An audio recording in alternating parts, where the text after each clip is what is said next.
And welcome to episode 24 of Strike. It's a warm South African winter night and we're geared up with a whole bunch of UV lights to find us some scorpions. There's one scorpion right here. Scorpion right here. Whoa, look at the glow of this one. Wow, look at this. Do you see that nicely there? This is a flat rock scorpion.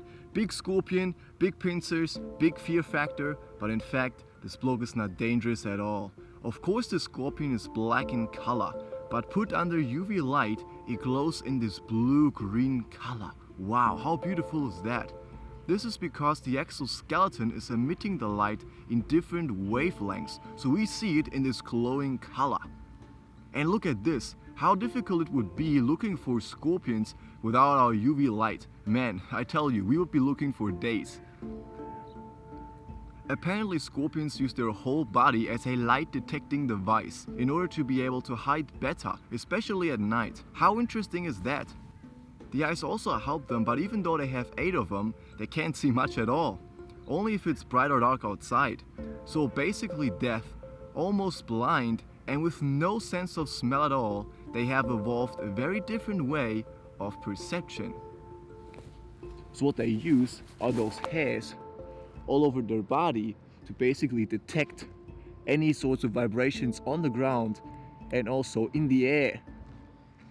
So as I'm just moving my hand here, you can see this, it's just reacting to it and it's just taking that from the air. Also when I blow, it's detecting that, and every step on the ground, even from small little crickets, the scorpion is able to pick up, and then it's actually running towards the cricket with lightning speed and basically fixing it in its pincers. And oftentimes they don't even inject venom because, as you can see, they have really big pincers and then just overpower their prey with them. So basic rule with scorpions is when you see those pincers here and they're quite big compared to the small stinger, then they're kind of like not really dangerous. So of course they all are venomous, but not really dangerous to humans because they overpower their prey, not with venom, but just with those big pincers here in the front. You can see the size of them on this one. So imagine there's like a cricket, he'll just rip it apart with those big pincers here in the front. So he doesn't even really need his venom. So I try to gently pick it up. My name is Lars, aka LB, and I have a very important message to all of my viewers. I am a reptile expert, venomous snake handler, and I'm a trained professional. Still, I'm far from being safe. When dealing with wild animals, anything can happen at any time.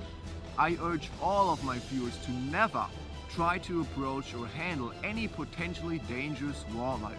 Please don't copy or reenact anything you see here on Lbwildlife.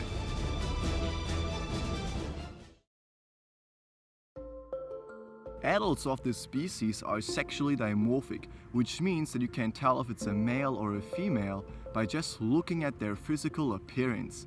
This here is a girl. I can tell because it has more of a stout body and quite a short tail. This specimen here might also seem big to you, but let me tell you this. This one right here is in fact far from fully grown. The biggest scorpion species in the entire world can grow up to about 23 centimeters in length. This one right here, the flat rock scorpion, comes in at number 2 of the biggest scorpion species on our planet.